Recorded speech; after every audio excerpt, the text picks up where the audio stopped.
In this video, I'll be changing the alternator on the second generation Chevy Traverse with a 3.6-liter V6 engine. The service battery charging system notification came up on the driver information center while driving, and the voltage was showing just over 11 volts while the engine was running. The voltage can be seen both on the driver information center under the vehicle tab, 4th page down, or using a voltmeter on the battery. Continuing to drive the car with a bad alternator is very dangerous, as it could cause the engine to stop suddenly if the voltage drops too much. The tools we need for this job are a slotted and Phillips head screwdriver, a T30 Torx bit, 10mm and 15mm sockets and ratchet, a 1/2-inch breaker bar or ratchet, 15mm, 17mm, and 1/4-inch wrenches. An E8 external Torx is actually the correct size for the alternator studs, but if you don't have one, the box end of a 1/4-inch wrench or a 1/4-inch 12-point socket will work as long as the studs aren't seized in the engine block. It's also helpful to have a voltmeter for diagnostics.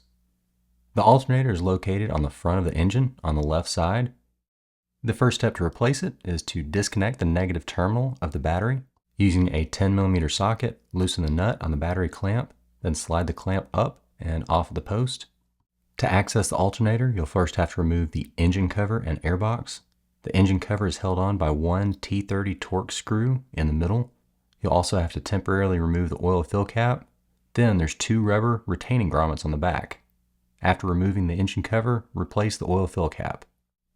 Next, disconnect the mass airflow sensor and loosen the worm gear clamp connecting the airbox to the upper intake. It's possible to remove the airbox without separating the 2 halves, but it's easier to align it when reinstalling if you take the time to remove the 5 Phillips screws from around the airbox. After taking off the top half and the air filter, the lower half can be lifted off the retaining grommets at the back and middle, then guided out of the intake air duct at the front. Moving down to the alternator, disconnect the positive cable by removing the 17mm plastic nut and setting it aside for later. Then remove the wiring connector from the bottom by releasing the clip and sliding it down. Using a 1/2-inch breaker bar or ratchet on the belt tensioner, pull it toward you to loosen the belt, then slide the belt off the idler pulley in between the tensioner and the alternator. Using a 15mm socket, remove the idler pulley bolt that's also the rear bolt for the alternator. There's a spacer on the idler bolt with a rubber retainer inside to keep all the components of the idler pulley together when removing. Using a 15mm wrench, loosen the 2 nuts on the front of the alternator. Then using the box end of a 1/4-inch wrench or a 1/4-inch 12-point socket or E8 Torx, remove the studs from the engine block. As you remove the second stud, support the alternator to keep it from falling. Pull the old alternator out towards the passenger side of the car. You will have to pull up on the upper radiator hose to give enough room for it to slide out. Slide in the new alternator the same way the old one came out.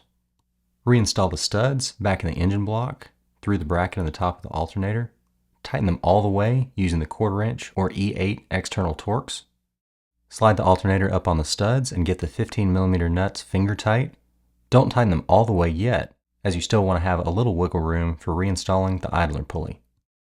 Slide the idler pulley in place, then tighten down the 15mm bolt. Then go back and tighten the 15mm nuts at the top of the alternator. Route the belt back over the alternator, then using the 1/2-inch breaker bar, pull to give slack from the belt tensioner, then loop it over the idler pulley. If the belt fell off any of the other pulleys, here is a routing diagram to make sure the belt is routed correctly. After slipping it over the idler pulley, release the tensioner pulley and check for proper belt position. Now it's time to plug in the wiring harness on the bottom of the alternator and reattach the positive cable to the post, tightening down the 17mm plastic nut. Moving on to the airbox, there are 2 studs that hold the bottom portion in place with rubber grommets.